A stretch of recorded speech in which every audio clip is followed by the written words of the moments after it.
Assalamualaikum warahmatullahi wabarakatuh.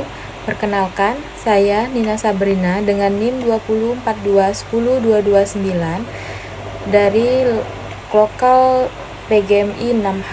Di sini saya akan menjelaskan materi-materi tentang Edupreneurship dengan dosen pengampu Ibu Fitri Nauli Siagian MPD. Perspektif Edupreneurship dan Entrepreneurship. Edupreneurship merupakan gabungan antara pendidikan dan kewirausahaan yang bertujuan untuk mengembangkan kreativitas, inovasi, dan kemampuan berwirausaha dalam dunia pendidikan. Sementara itu, entrepreneurship adalah usaha kreatif atau inovatif dengan melihat atau menciptakan peluang dan merealisasikannya menjadi sesuatu yang memiliki nilai tambah. Perbedaan edupreneurship dan entrepreneurship. Perbedaan utama antara edupreneurship dan entrepreneurship terletak pada konteks penerapannya, di mana edupreneurship fokus pada pengembangan konsep kewirausahaan dalam dunia pendidikan, sementara entrepreneurship lebih umum dan dapat diterapkan sebagai bidang usaha. Edupreneurship dan entrepreneurship memiliki peran yang penting dalam mengembangkan kreativitas, inovasi, dan kemampuan wirausaha dalam dunia pendidikan. Kisah Rasulullah sebagai Muslim Edupreneurship. Perhatian pada aspek bisnis Nabi Muhammad SAW semakin mengemuka seiring dengan munculnya konsep ekonomi Islam. Selain membangun kerangka teori ekonomi Islam dan berbagai aspeknya, juga dicari tokoh yang dapat dijadikan teladan dalam mengelola sumber ekonomi. Nabi Muhammad SAW merupakan figur yang dapat dijadikan sebagai teladan dalam bisnis dan perilaku ekonomi.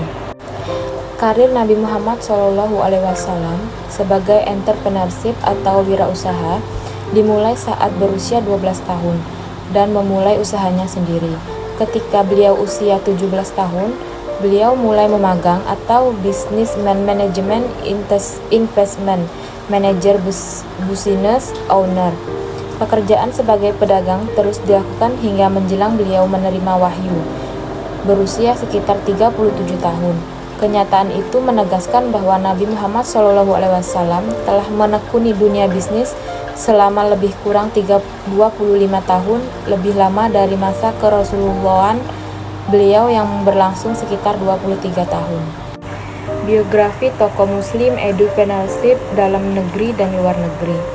Dalam dunia entrepreneurship dan edupreneurship terdapat tokoh-tokoh pelopor yang membuktikan bahwa usaha yang mereka lakukan berhasil dan usaha yang mereka kembangkan dan jalankan menjadi sebuah prestasi yang perlu diapresiasi dan dihormati.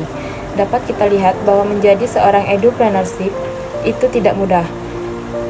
Butuh proses dan kesabaran dalam menjalankan agar hasilnya maksimal. Maka dari itu, dapat kita teladani dan kita contoh para tokoh Muslim Edupreneurship dalam melakukan wirausahanya.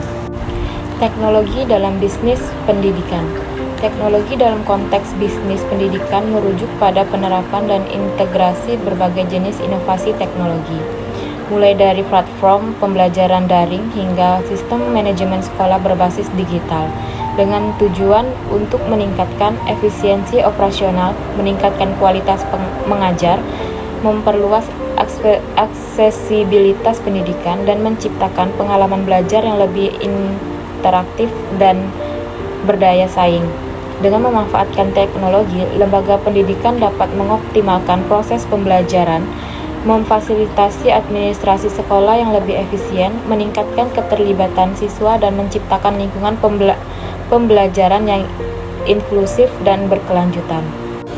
Inovasi dan kreativitas dalam bisnis pendidikan.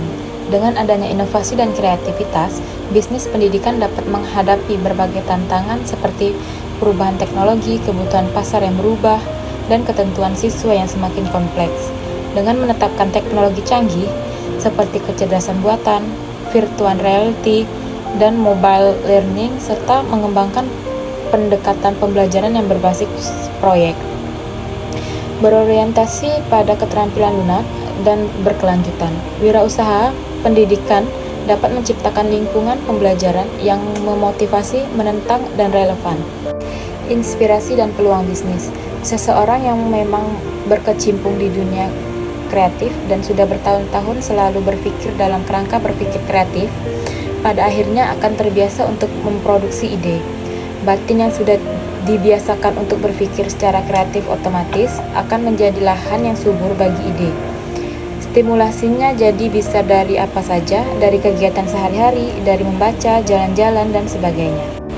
Mungkin sekian materi edupreneurship yang saya jelaskan. Lebih dan kurang saya mohon maaf. Saya akhiri. Wassalamualaikum warahmatullahi wabarakatuh.